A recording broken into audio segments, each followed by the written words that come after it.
tariff war, things move quickly. Every day we're fighting because the end game is to have no tariff on Canadian industry. So, it's very dynamic, as you know, these things. In the tariff world, things change quickly, trust me.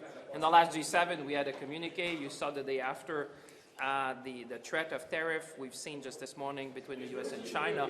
It's really moving fast. So we're on top of that, and we're fighting for Canadian industry. What is the status today, as of today? What is the status of that talk? Listen, you'll have to ask the Prime Minister and Minister LeBlanc as to the exact latest, but what I know, it's a very dynamic situation. We've been engaging with our friends in the United States. We talked to different people in the administration. I had the U.S. ambassador yesterday, I think, which came to see me. So we're all... Listen, we're all on the same page. We're fighting for Canada. We're fighting for industry, making sure that they understand that this is damaging on both sides of the border. And, we need, as we had in the last G7, the G7 can do a lot of things together. We need to restore stability and growth. And I think the Prime Minister has presented a great agenda.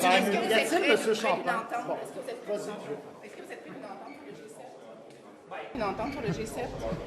Écoutez, le G7 est à venir. Moi, je peux dire la dernière rencontre qu'on a eue, c'était une bonne rencontre. On a réussi, comme on s'est dit, on est retourné à la source du G7, c'est-à-dire de restaurer la stabilité, la croissance économique qui est importante. Évidemment, il y a toujours des différends, mais l'important, c'est d'être unis. Alors, moi, le G7, ça va être un moment important. J'ai confiance. D'avoir une entente?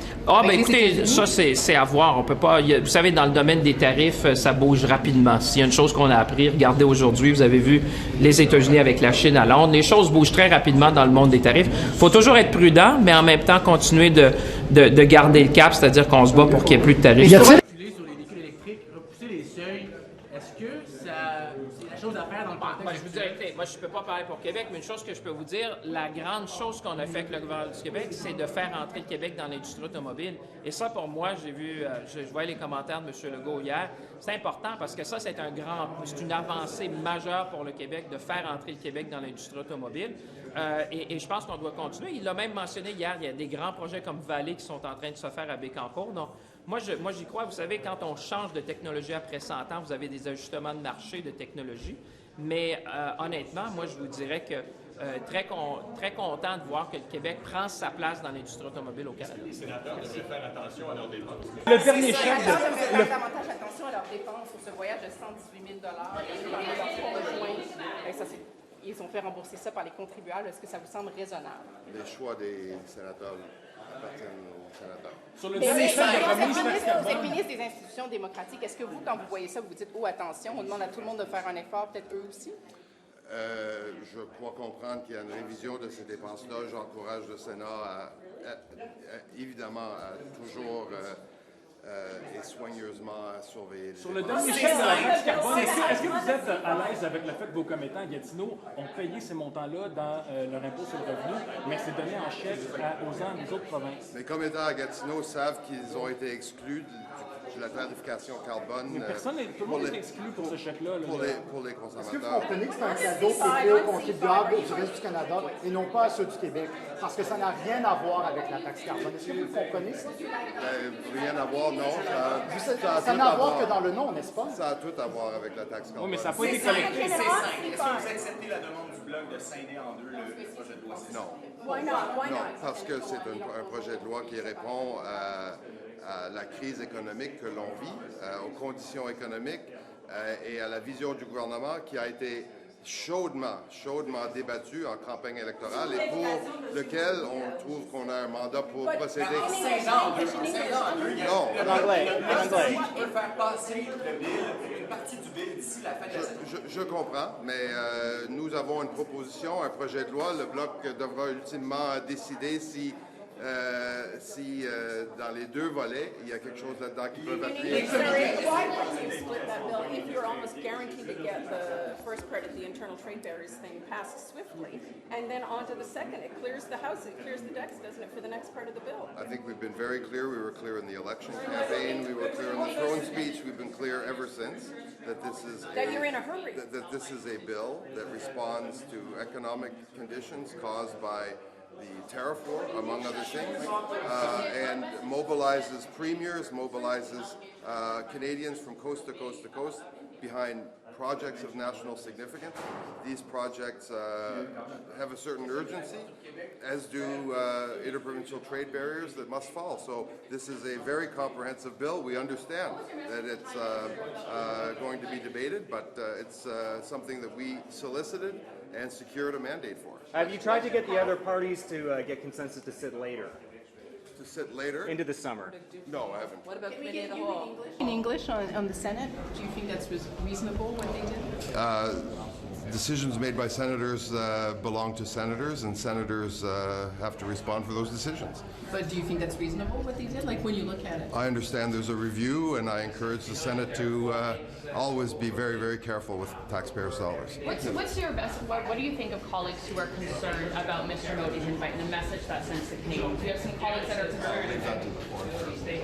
Sans aucun doute, à mon avis, parce qu'il y a les règles, après il y a le jugement, donc c'est à eux d'en répondre. Dans ce cas-ci, est-ce que vous pensez qu'ils ont fait preuve de jugement quand, par exemple, il y en a qui ont amené leurs conjoints et ont fait payer ça par les contribuables? Je pense que les règles seraient à réviser, probablement à resserrer, surtout quand ce n'est pas des activités à proprement parler parlementaires. Donc je pense que les sénateurs ont à se poser des questions sur cet enjeu-là. Que pensez-vous de l'invitation de M. Modi au G7, quelqu'un qui a une soupçon d'avoir invité le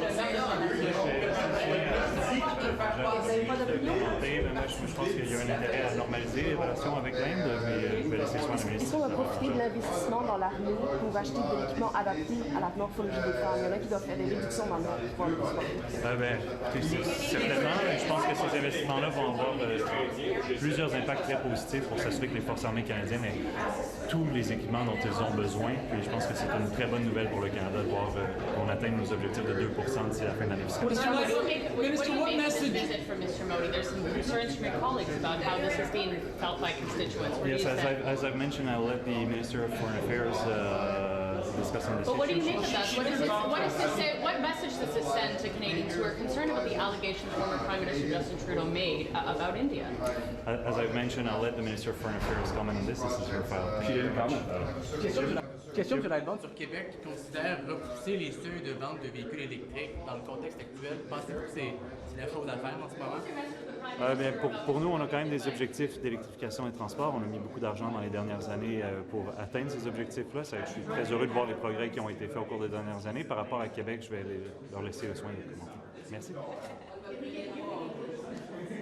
What do you make of this visit? Look, I think the G7 is an important avenue for the Prime Minister to discuss some of Canada's priorities. As you know, it's about economic collaboration. It's about talking about issues to do with community and public safety. And so I think the G7 What have you heard from your constituents? What have you heard from your constituents about this visit? So from my constituents, I've heard about the loss of jobs because of President Trump's tariff wars. You've heard no concerns but about I've this also invite. heard concerns about invitations to leaders. But I think it's important to note that at this time of crisis, we need to be able to collaborate and, of course, work out some issues. If you're not at the table and discussing some of these issues, the challenges, but there's also opportunities to discuss as well. So but what about the Prime Minister putting more weight onto the economic aspect of this and not weighing enough of Canadians' human rights? No, if you see the core principles, the pillars that came out on Saturday, some of those pillars were about public safety, protecting the community, but it's also about economic resiliency and economic collaboration. What message is Mr. Modi being invited to the G7? Why do you think it's a good idea? Basically,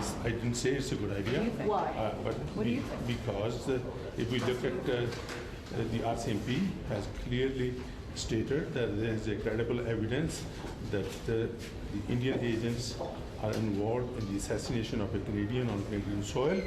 And secondly, when it comes to Justice's report on interference from foreign governments, and India is one of the top two actors. So why is it a good idea? I'm not following you. You said it's a good idea or it's not? It's a bad idea. It's a bad idea. It should be advised. Do you believe that India will cooperate? That's what the Prime Minister is saying. The Prime Minister is very strong and alarmed, and I'm sure there will be a point. What do you believe India will cooperate? To say to Prime Minister Basically, we expressed him what our constituents are saying, and he knows the issue very well, and he's very strong and alarmed on this, and I'm certain that he will come up with a point. What should he say to Prime Minister Modi?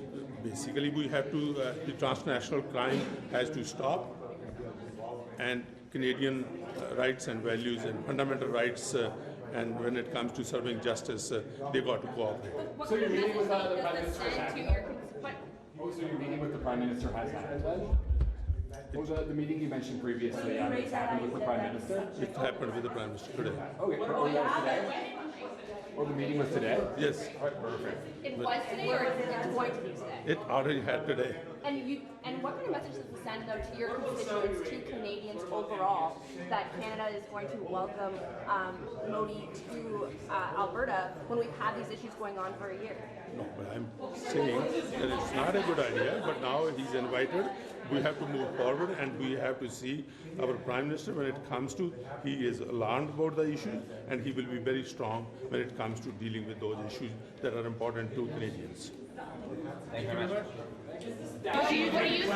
What do you think about the visit, the invitation for Mr. Modi to Canada? Do you support that? No, I don't support that. In my riding, one thing I want to make sure that it's not a Hindu-Sikh issue. I am representing all Canadians. My riding has Muslims, Sikhs and Hindus. It's a Canadian issue, and we are concerned the government of India's involvement.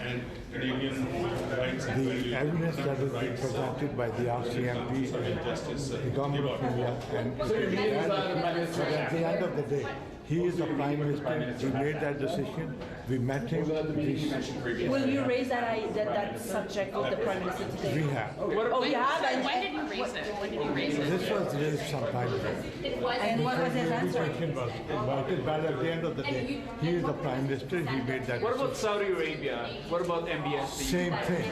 They are both societies which have no respect for human rights, and it's a sad thing. What was your message to the Prime Minister? What was your message to the Prime Minister? The message to the Prime Minister is that India has to be accountable. They have to give assurance that they are going to cooperate with our agencies, and they have to take responsibility. Is this damaging for Canada's reputation as a champion of human rights? It is a damaging thing because we Canadians are known in the world as caring and compassionate and people who love human rights, and this is something Prime Minister is aware of it, and it has been brought to his attention. Do you get the sense, you read your name, sorry. Gurbux Saini, okay, from the riding fleet of Fleetwood Port Cal. Did you get the sense that the Prime Minister believes that the Indian government is complicit in Mr. Nijjar's death? I don't know whether the Prime Minister believes that or not. What specifically have you heard from your constituents? What have they told you? Well, they are concerned that what is happening is wrong, and our government need to take it. Are you ready for OKC? Thank you. Thank you. Vous trouvez que les sénateurs devraient porter attention à leurs dépenses? Parce que là, on a une histoire de voyage, il y en a qui ont amené leurs conjoints, ils ont payé ça par les contribuables. Est-ce que ça vous semble raisonnable? Ben, je crois que quand nous sommes députés ou sénateurs, on doit toujours être très conscient de nos dépenses. Et pour ce que j'ai lu dans l'article sur cette question, le Sénat est en train de réviser ces dépenses-là. Je comprends pourquoi le sénateur d'Alberta a voulu amener ses collègues, puisqu'il pourrait faire plus de connaissances, parce que nous sommes un grand pays, mais ce n'est pas de faire des vacances, c'est quelque chose qui est important, et d'assurer que c'est vraiment lié au travail que nous avons comme parlementaires. Et dans ce cas-ci, est-ce que vous pensez que c'était le cas? Est-ce que ça avait l'air de vacances pour vous dans ce cas-ci? Non, pour ce que j'ai vu, je crois que c'est vraiment de faire la connaissance d'Alberta. Et nous sommes un pays énorme et comme parlementaire, faire la connaissance de notre propre pays, c'est quelque chose d'important. Et pour ce que j'ai vu de l'itinéraire, c'était vraiment de connaître les différentes industries, les différentes régions de cette province. Sur les conjoints? Sur les conjoints? C'est une bonne question. Voilà, comme parlementaire, nous sommes loin de notre famille beaucoup de temps. Est-ce que vous amèneriez votre famille dans un voyage de découverte de l'Alberta? Non, mais ça c'est quelque chose pour le Sénat. Que pensez-vous de l'invitation au G7 du premier ministre indien? Il y a certains de vos collègues qui ne sont pas à l'aise avec ça, compte tenu des allégations d'assassinat. C'est vraiment quelque chose une décision intéressante. Je comprends pourquoi l'Inde est une des économies les plus grandes du monde. Alors pour faire, si le cible c'est l'économie, je comprends pourquoi, mais j'espère qu'il y a des conversations extrêmement directes en ce qui concerne la sécurité, la protection et la souveraineté canadienne de protéger les citoyens canadiens. Quel message s'envoie quand même? Parce qu'il y a aussi le prince saoudien qui, lui, est soupçonné d'avoir fait découper un journaliste dans un consulat quand même. Est-ce qu'il n'y a pas un drôle de message que le Canada invite deux personnes sur qui pèsent des lourdes allégations? Voilà, j'espère que le Canada ait des conversations extrêmement directes, si c'est savant qu'ils sont invités sur ce qu'on attend avec nos partenaires économiques aussi, mais aussi nous sommes un pays des droits et des libertés et de réitérer l'importance des droits humains ici au Canada, mais aussi dans le monde.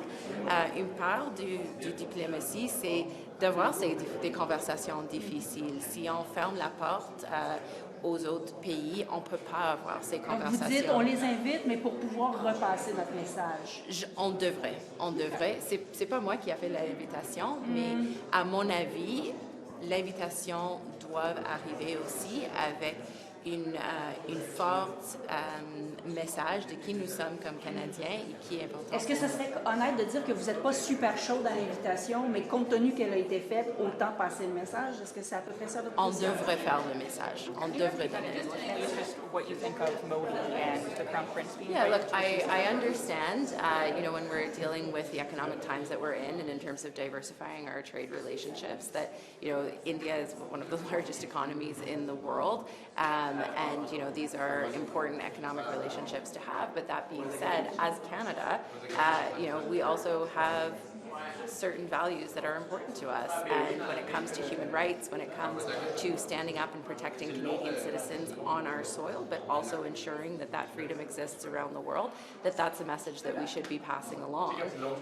to, both Prime Minister Modi as well as the Crown Prince, that these are things that are important for us as Canada, and I think Canadians expect us to stand up for, and quite frankly, the world expects us to. It's a good idea that they were invited. I understand why they were invited, and part of diplomacy is being able to have these conversations. You don't shut the door to them, but you make sure that when you are having these visits, we're talking about the economy, but we're also standing up for values that are important to Canadians. Are you? Will come at the G7 of discussions around Ukraine. What would you like to see? So my view is, and I've said this consistently, is that we, the West, Canada and the West, need to be supporting the Ukrainian people until they achieve a full victory. Which means. But do you sense there's that kind of a consensus? Like going in, not everybody has, for example, the capacity Canada has to seize assets and give over revenue. So, do you see that there's going to be some kind of action coming? Is there something you want to see? It's hard for me to prognosticate what will come out of the G7. Sure. I wish I knew, but that's the advocacy that I'm doing. Not just because it's the right thing to do for Ukrainians, because I believe if Ukraine's victory is vital to Canada's security. So if Russia wins, or if Russia retains the territory it has, if Russia's successful in Ukraine, or in negotiating a peace that does not ensure security guarantees for Ukraine, that we will see Russia invading Ukraine again, we'll see Russia invading other NATO countries, and then Canadians will be on the front lines helping our NATO partners defend themselves, or we'll be on the front lines defending our own Arctic from the Russians or from others. So we either pay a small price now to oppose the sanctions, to give Ukraine the military aid it needs, the financial aid it needs, the diplomatic aid it needs, or we pay a much bigger price later in terms of our own sovereignty and the lives of our own men and women.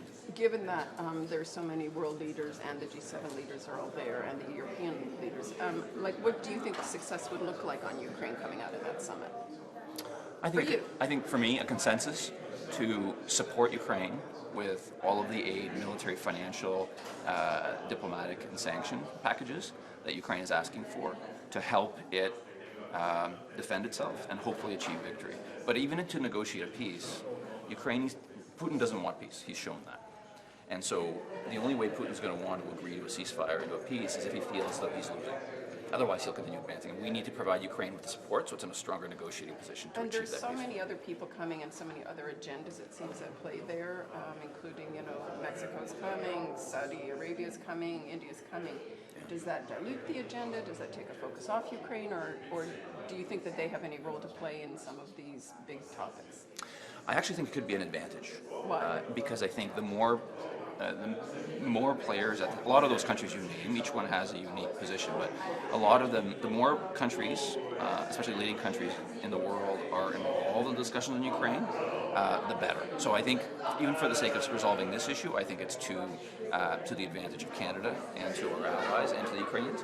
Obviously, it depends what comes out of that discussion. Right, but I mean, going into it, Trump has made pretty clear that, he's working directly with Russia without Ukraine's necessarily voice at the table or at those direct discussions. What do you make of that?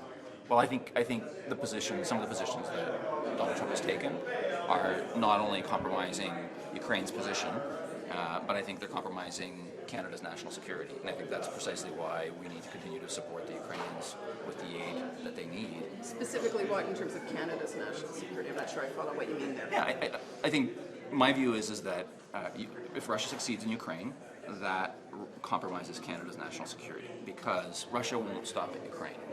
And so we know that because Vladimir Putin has said so in the past.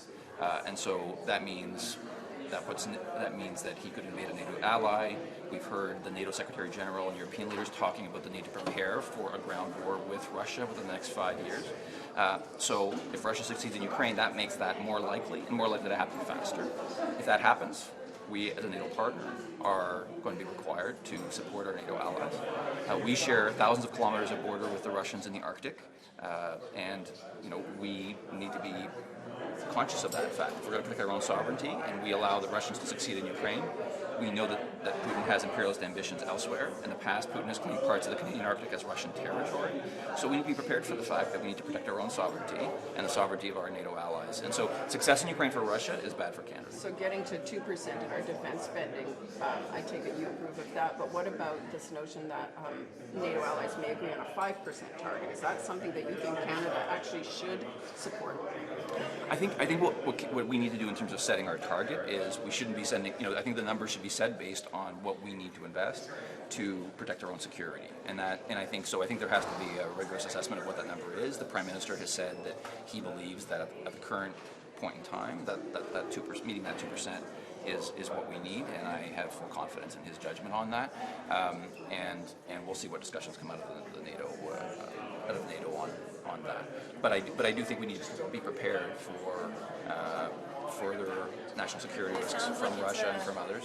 And I would say that the increase in spending from where it is today on defense to the 2% that is a substantial new investment in resources, and I think that shows that our government, that Mr. Carney, is committed to this issue of addressing not only the spending gap with our NATO partners, but actually substantively securing Canada's borders. Thanks so much. Thank you so much. Look, that's a question. That's a question for the Prime Minister. The Prime Minister's invited a number of world leaders to the G7, and I think that Canada's committed. Mr. Carney's committed that we are going to lead, and I think that's what he's doing. Thank you. Louis, pour ton affectation à Washington. Merci beaucoup. Je suis curieux de... Ben oui, j'ai bien hâte. Belle aventure qui commence. Mais je suis curieux de vous demander, le premier ministre indien qui vient au G7, est-ce que c'est justifié quand ce personnel soupçonné vont commander des meurtres? Ben, c'est le choix du premier ministre, c'est un choix que je respecte. Est-ce que vous pensez que c'est pas le rôle? Narendra Modi coming to the G7. Well, diplomacy means talking to people face to face. And I think this is a very important opportunity for Canada to engage with India. There's no excuse for the very serious allegations around extrajudicial claim, but that means that we need to engage India in those conversations, make sure that they do cooperate in the investigations that are taking place. And that only happens if there's a relationship, if there's engagement between our government and theirs, and I think there's an opportunity for the Prime Minister to speak directly with the Indian Prime Minister. I'm curious which should come first, the cooperation between the law enforcement agencies or the diplomacy? Like, is it too soon? I think we can do both things at the same time. We have processes in place. We are a country of rule of law. We want to make sure that those investigations are taking place, and they're independent of the government, as we know, when it comes to matters relating to law enforcement.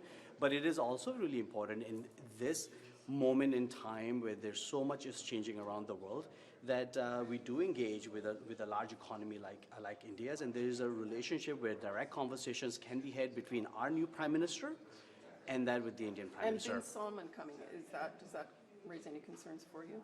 Again, I think when it comes to speaking around our values of human rights, protecting rights of women, those are very important values. Canada has always been a beacon, but we can only express those values and give a true expression to it if we engage with countries like Saudi Arabia. And I think this is a good opportunity as we are presiding over G7 to ensure that, yes, we will talk about growing our economy. Yes, we will talk about having economic relationship, but when it comes to values around human rights and rule of law, it's also simultaneously very important. And so why not invite China and Russia, as Mr. Trump wants? I think those conversations probably are having as well. We've seen some engagement with China. I think with Russia, given their very aggressive, illegal invasion of Ukraine, there's some other very significant issues, and unless and until, in my view, Russia really meaningfully engages in a conversation around ceasefire and their assault over Ukraine, it's a matter that has to be resolved first. So I understand you. Are you saying that there are conversations about inviting China and or Russia? No, I'm not suggesting that because I'm not, but I do know that our international trade minister has met with the Chinese counterpart. The Prime Minister has spoken with the Premier of China. So there are a beginning of those engagements, which are important conversations. Okay, thank you. Thank you. What kind of message do you think it sends that Canada has invited Modi to the G7, to Trump specifically? What kind of message does that send Trump?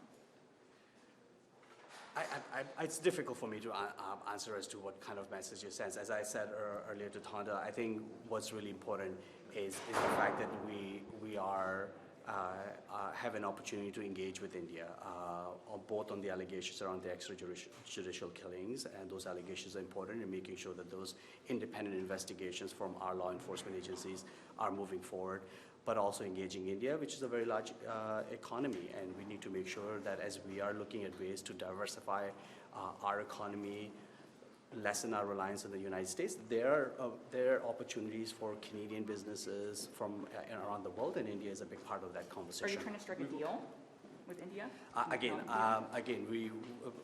Those conversations will be had in the future, but first we need to have conversations and have relationships.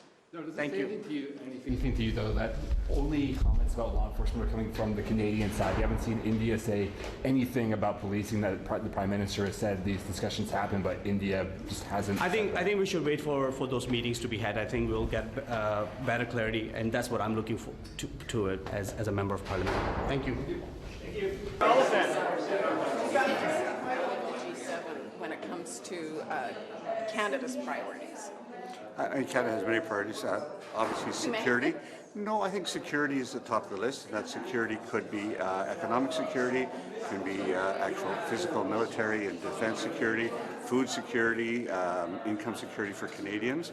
So I think that's a shared goal by all G7 countries. Canada is also trying to open the door on relationships to say we need to diversify our trade. Vastly, and so Europe is obviously the first place, Indo-Pacific is the second place, and those are the easiest, but I'm hoping also on Africa and Latin America. So in terms of inviting Modi, do you support the invitation to Modi and bin Salman? Tell me about those. How do you view those invitations? I think that the conversation is good. I think dialogue is good. Canada is also, always a country of the rule of law, but we're also a country that engages in conversation. So conversation with India, conversation with Kingdom of Saudi Arabia are important to do. Is it too soon, though, to have Modi here when the police investigation is literally kind of still getting underway? We're a country of the rule of law, so anything that we will do will be within the rule of law.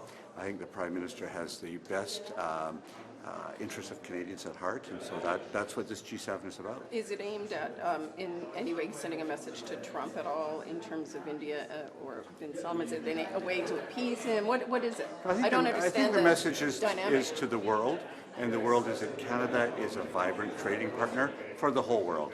We've had a huge dependence on American trade. Everyone knows that. So this Prime Minister has decided we need to diversify investments, two-way investment as well as two-way trade, and we look to the world. So Canada really is back, and so I think that this G7 is an opportunity to remind the world that we are in the world, and the world is in Canada.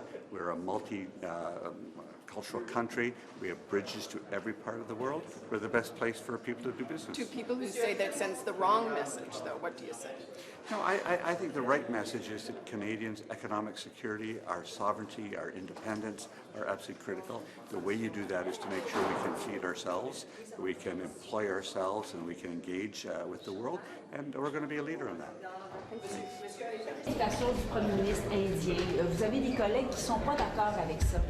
Je pense que le Canada est ouvert au monde. Le Canada est ouvert pour le commerce, pour les jobs, pour toutes les choses comme ça. Je pense que c'est nécessaire d'avoir des conversations avec tout le monde.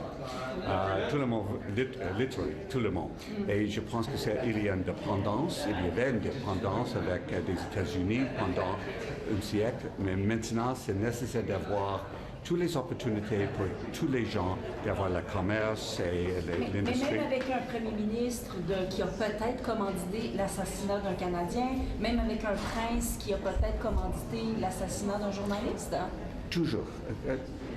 Le Canada est vraiment un pays de rule of law. C'est nécessaire d'avoir toutes les conversations, mais aussi des conversations difficiles.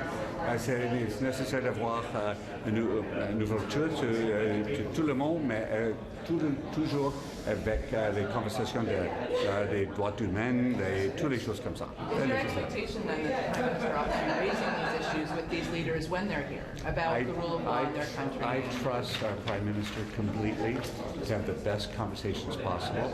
The number one goal we have is to have Canadians employed, Canadians well-fed, Canadians engaged in industry and around the world, and so we need to be open to the whole world. Those conversations I will leave to the Prime Minister. What do you say the diplomatic upside of inviting Saudi Arabia here? Like, what's the back? I went to Riyadh a few years ago at the behest of the government as Prime Secretary, and I had excellent conversations with the Saudis about opening up our engagement. So we're going to do that. Modi and bin Salman to the G7. What do you make of that?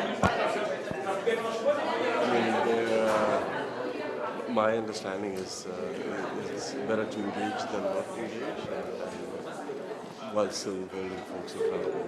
Do you think it sends an unclear message about Canada and its stance on human rights, for example? No, I think you need to engage, you need to hold folks accountable, but you also need to engage with these regional important countries, and part of that is to also put our concerns to the table and engage these leaders. What would you like to see come out of the G7? What's most important to you to come out of that? Recommitment to the international rules-based order. I think many countries are moving that, and a recommitment to democracy, human rights, inclusive economic growth, and protection of the environment. Sorry. Et je suis très heureux de voir que les échanges entre M. Legault et les ministres concernés sont excellents. On est là pour travailler pour les mêmes personnes, pour les mêmes raisons. Est-ce que les sénateurs devraient faire davantage attention à leurs dépenses? On parle d'une histoire de voyage de 118 000 où les conjoints ont été invités, les contribuables ont payé pour ça. Est-ce que vous trouvez que c'est acceptable? C'est sûr que les sénateurs ont des sérieuses questions à se poser, puis qu'on s'attend à ce que l'organisation responsable de cette question du Sénat fasse son travail très sérieusement. Votre première réaction quand vous avez vu ça? Votre première réaction? C'est dommage parce que ça crée beaucoup je pense, cynisme par rapport à la façon dont les fonds publics peuvent être gérés. Heureusement, il y a une organisation solide du Sénat qui va faire enquête et qui va mettre de la lumière sur la question. Sur la remise du carbone, le dernier chèque n'a pas été reçu par vos commettants. Pourtant, ils le payent dans leur impôt sur le revenu puisque ce n'est pas des montants qui ont été collectés en taxe carbone. Je vous le dernier chèque de taxe carbone, le Bloc Québec a fait une motion tout à l'heure. Vous en pensez que ça que vos commettants ont payé dans leur impôt sur le revenu? Il y a deux choses très claires là-dessus. C'est que la première chose, c'est qu'on l'entend très clairement, c'est que le Québec, comme la Colombie-Britannique, ont toujours fait partie d'un régime différent, c'était bien correct. Et la deuxième chose, c'est que ce montant avait été promis et prévu aux familles et par les familles depuis un bon bout de temps. Payé par vos commettants, vous êtes à l'aise avec ça? Parce que ça ce sont deux régimes différents et les deux régimes ont fait... Le dernier chèque qui n'a pas été collecté par aucun régime, là, ça a été payé par les Québécois n'ont jamais reçu de remise sur le carbone parce que les Québécois n'ont jamais fait partie de ce régime.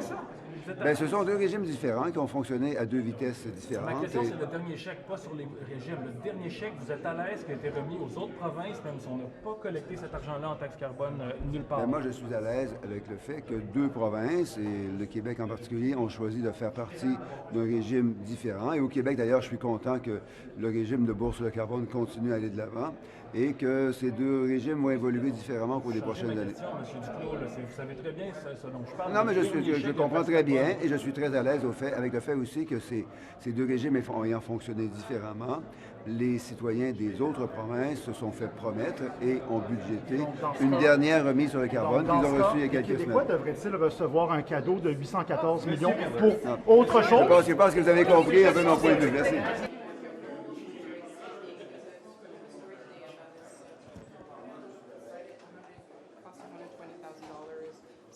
Their spouses ont amené leur conjoint et se sont fait rembourser ça par les contribuables. Est-ce que vous trouvez ça raisonnable?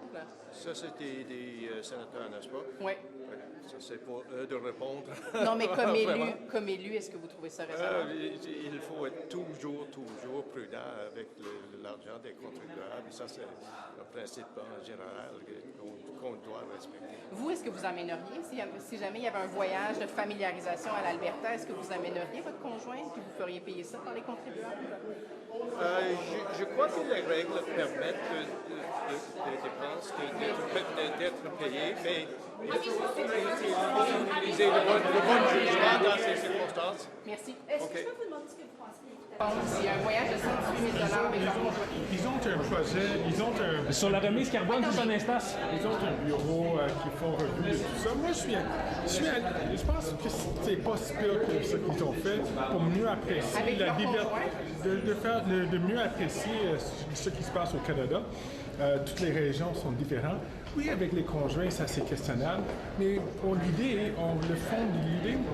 Monsieur Fergus, sur la remise carbone, vos commettants ont le dernier chèque, ils ne l'ont pas reçu. Pourtant, ça n'a pas été collecté. Je suis du Québec, là. Exactement. Ils n'ont pas reçu le dernier chèque de remise carbone. Pourtant, ils n'ont jamais eu... Oui, ils l'ont payé dans leurs impôts sur le revenu. Ils n'ont jamais reçu. Ils l'ont payé dans leur impôt sur le revenu, cet argent. Par exemple, avec le ton acerbe des dernières années. Ben, vous savez, c'est déjà une bonne chose qu'à la dernière élection, qui n'ait pas pris position contre nous. Déjà là, c'était une bonne nouvelle. Et puis, ça a démontré une collaboration. On change tout en politique. Maintenant, qu'il ait pris ce virage-là, pour moi, c'est une bonne nouvelle. Est-ce que vous suivez attentivement ce qui se passe sur la scène provinciale et de ce que ça pourrait vouloir dire pour le fédéral, advenant, par exemple, une élection du Parti québécois l'année prochaine? Écoutez, on suit ça de près. Que ce soit un gouvernement ou un autre, un parti ou un autre au gouvernement du Québec, on va toujours travailler en collaboration pour le bien des citoyens. Maintenant, au caucus du Québec, c'est même pas un sujet avec lequel on parle. C'est un sujet on suit les élections, mais que surtout, on est là pour faire avancer nos dossiers. Le fameux dernier chèque de remise sur le carbone, vos commettants ne l'ont pas eu, même si personne n'a payé cet argent-là. Donc, est-ce que vos commettants sont à l'aise d'avoir payé de leur impôt sur le revenu des chèques qui vont à tous les autres provinces? Mes commettants ne m'en parlent pas. Je n'ai pas de courriel ou de demande sur la position de mes commettants d'Argenteuil de la Petite Nation, mais c'est des discussions qu'on a eues avec notre parti. Et puis effectivement, c'est une redevance, pas une redevance, c'est un chèque qui est envoyé à ceux qui ont contribué à ces montants-là. Pas ce montant du dernier chèque, tous les autres chèques, oui, mais pas Au Québec, c'était de juridiction provinciale depuis des décennies. Monsieur Même qu'au le chèque, il Québec, est on payait même préventif. 8 cents de moins pendant toutes ces années-là. On n'a pas revendiqué ailleurs On parle pas de Monsieur toutes ces Lauzon, années-là, on c'est- parle du dernier chèque spécifiquement. La là. redevance, elle est payée en prévision de ce qui sera payé. Donc, cette redevance-là, elle est payée alors que la taxe ne sera Dans pas un- facturée. C'est de l'argent que les gens n'ont pas payé. C'est dans une enveloppe avec laquelle était dédiée Non, la non, taxe sur justement, l'essence. c'est un frais supplémentaire de 3 milliards. C'est pas vrai ce que vous dites. Vous avez mal compris. Ce 3 milliards-là, c'est une dépense nette pour lesquelles les contribuables n'ont pas payé. Donc, Dans un on va tous programme qui payer. existait pour Non. le reste que du Canada, Non. le Québec est exempté et maintenant la Vérifiez redevance vos faits. redevient avec les autres que le Québec n'a pas payé. Vérifiez vos faits. Comment on just the whole situation with Canada Post right now? Well, the parties are still at the table. Obviously, they have federal mediation. They're working to figure out if they can come up with terms for a mediated arbitration. Are we about the lack of summer jobs right now in Canada? Well, that is concerning. It's why we added another 6,000 Canada summer jobs. Obviously, this is only part of the solution. It's a kind of a temporary solution, if you will, but it does allow for 6,000 more kids to get good skills in the workforce, plus make some money over the summer. Thank you so much. Thank you. Can I just, Squamish is on fire? What can you give us what's going on there? Need any federal help? I don't know. So the fire right now is officially out of control. I spoke with the mayor yesterday. The way that the wind's blowing, it's not going in the direction of people and property, but there is the evacuation alerts that are out there, and they've had really great cooperation with the province on that. So I don't believe that there will be, but I'm in constant touch with the district to see if there's anything I can do to help. Okay, nothing's burned down of consequence other than trees right now? No, and we're fortunate in that the prevailing wind comes off Howe Sound and goes up the valley, and so it's pushing it up the mountain, which makes it very hard to fight, but it's going in the opposite direction of where people are. Okay, so just wanted to check in. You know, our folks at MPs Really appreciate it. How do you feel about Modi coming to the G7? Mr. Miller, yesterday, Mr. Poilievre said there should be severe limits on immigration increases, seemingly referencing the immigration targets he put in place. What do you make of him saying? As usual, I don't think he knows what he's talking about. It looks like he's flailing. Look, he's entitled to his opinion, and I spent, as you know, I'm not the immigration minister any longer, but those policies that we did put in place did have a lot of consultation behind them. We reduced those numbers in a way that made sense, specifically to address population growth and how it had gotten out of kilter in the last few years. If you look, and if Mr. Poilievre were to look at the 3-year plan, there is negative population growth, or just close to zero population growth, dealing specifically with the fact that in a country like ours, it's zero net birth and death rates. So whether we like it or not, we do need immigration. It just has to be done in a way where things don't get overheated and things don't get out of control. And to some extent, different portions of that, with respect to certain segments of temporary residents, did get overheated, and that's what we ramped back, as well as ramping back what is the golden egg of our immigration system, the permanent resident population, which was trending towards 500,000. It got to 485,000 and is now going back down 100,000. I think that was the smart thing to do, but it can't be done in a cavalier fashion simply to win votes. It has to be done looking at population growth, looking at the impact and perhaps the recessionary impact of cutting back immigration.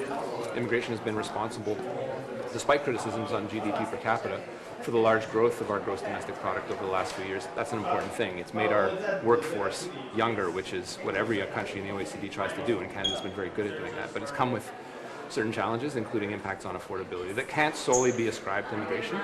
But it looks like Pierre Poilievre, as usual, is going toxic, and that's what he's going to do, and I think that's why people find him to be a very negative presence in politics and have rewarded him accordingly by taking away his seat. What do you think about him making shift into this message after the election, like during the campaign? What do you think of him bringing out this message after the election, like during the campaign? It looks desperate. It looks desperate. Sur le projet de loi sur la sécurité de la frontière, il y a plutôt une mesure en immigration. En tant qu'ancien ministre de l'immigration, vous avez peut-être une idée des données qui sous-tendent ces mesures-là? Par exemple, après 1 an que les personnes ne peuvent pas demander l'asile, 1 an après leur arrivée, qu'est-ce qui, dans les données que vous avez pu consulter par le passé, justifie de Je pense que d'abord, il faudrait parler ministre de l'Immigration, qui siège maintenant. C'est pas un rôle de l'ancien ministre, surtout qui siège au sein du même caucus, de commenter sur une politique qui est vraiment de son ressort. Mais c'est vrai, les initiatives qui ont été mises en place dans le projet de loi réagissent évidemment largement au volume qu'on a vu et l'achalandage, notamment sur la Commission des réfugiés de l'immigration, qui est quand même un tribunal qui siège à part, qui n'est pas contrôlé par le gouvernement et qui fait, et je pense qu'il fait un très bon travail, mais n'a pas pu garder le rythme du volume de gens qui viennent au pays. Donc, ce sont des mesures qui sont importantes. C'est sûr qu'une personne qui est ici après un an, de prime abord, serait moins menacée qu'une personne qui se présente aux frontières clairement menacée. Est-ce que c'est la mesure exacte qu'on devrait prendre? Ce serait un tribunal de décider de trancher, une cour de trancher, mais je pense que c'est raisonnable de penser qu'une personne qui est ici et que les conditions n'ont pas changé dans son pays d'origine n'aurait pas nécessairement droit au tribunal lui-même, mais un processus qui est tout aussi justifiable et justifié, légal, à savoir si la personne devrait rester au pays, s'il y a une menace présente dans son pays. Et ça, c'est un système qui va devoir être mis en place pour un peu alléger le volume auquel fait face la Commission. Merci.